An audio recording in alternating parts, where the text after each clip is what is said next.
Hello everybody, my name is Austin Randolph, and today we're talking about my new amplifier that I picked up, which is somehow the goofiest, overkill amp I've ever owned, but at the same time makes the most sense. And I think it makes sense for a lot of people. So we're gonna go through the controls really quick. We're gonna take a look at the back. But a lot of the day is just gonna be me getting different sounds from it to kind of demonstrate how many different things it can do.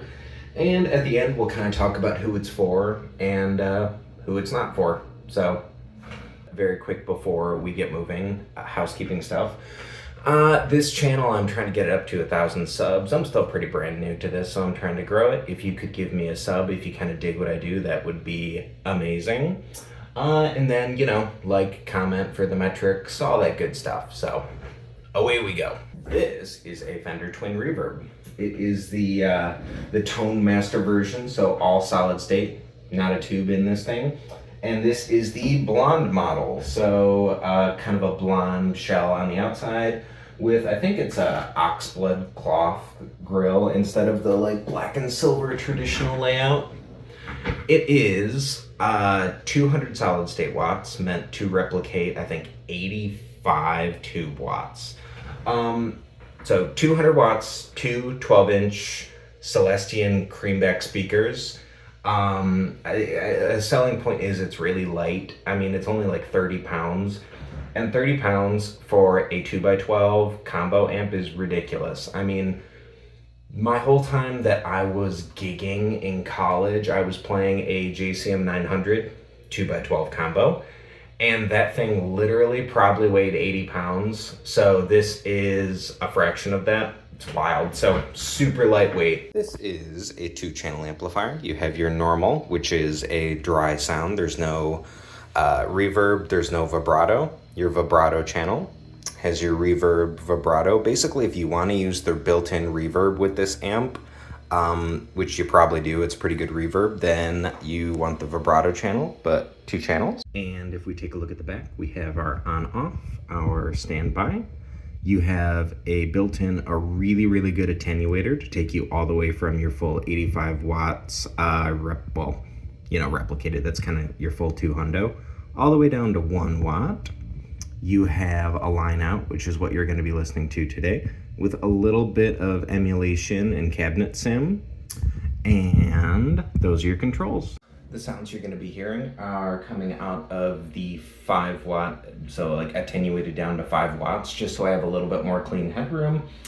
And we'll talk more about that at the end. Cleans, obviously it's a Fender Twin Reverb. Cleans are all amplifier. All the reverb you're hearing is from the amplifier.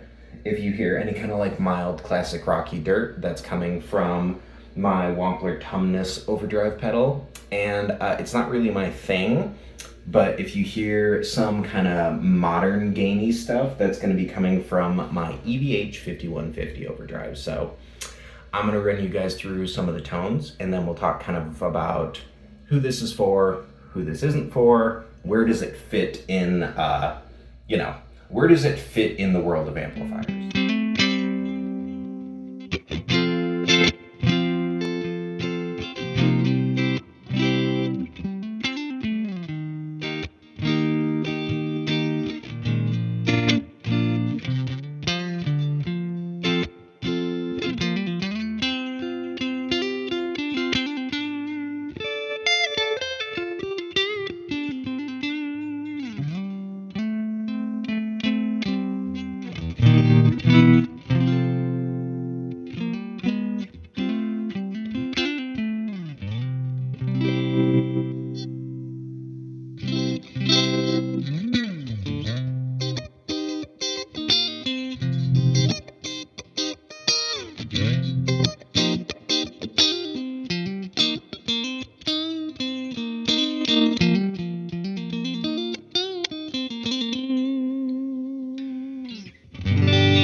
Where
does this fit? You know, when Fender put these out, you pretty much you have the deluxe reverb and the twin reverb. One has one speaker, one has two speakers.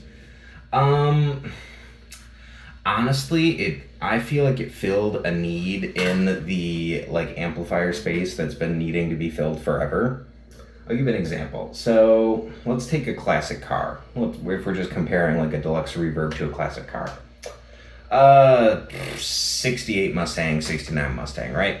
Here's the thing. By modern standards, even though that is like a legendary cool car, there's issues with it. And it would behoove somebody to modernize certain things that are lacking.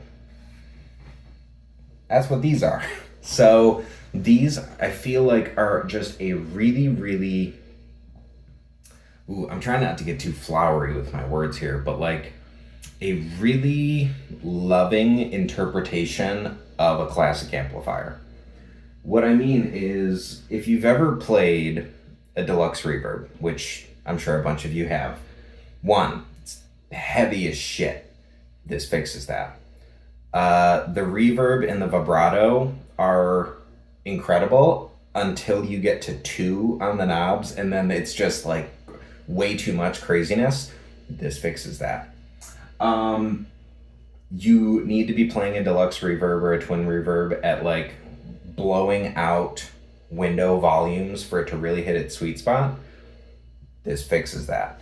So, I mean, if you're kind of picking up what I'm laying down, I don't know if I've ever had an amplifier better than this one. To be completely honest, I picked it up used at my local store, Motor City, for $900, and for $900, this amplifier, let's pretend Coachella calls tomorrow. I can play that with that amplifier. And then for 98 point whatever percent of what I do, which is sitting in here doing this, or just like playing on TikTok Live, doing whatever, this does that great.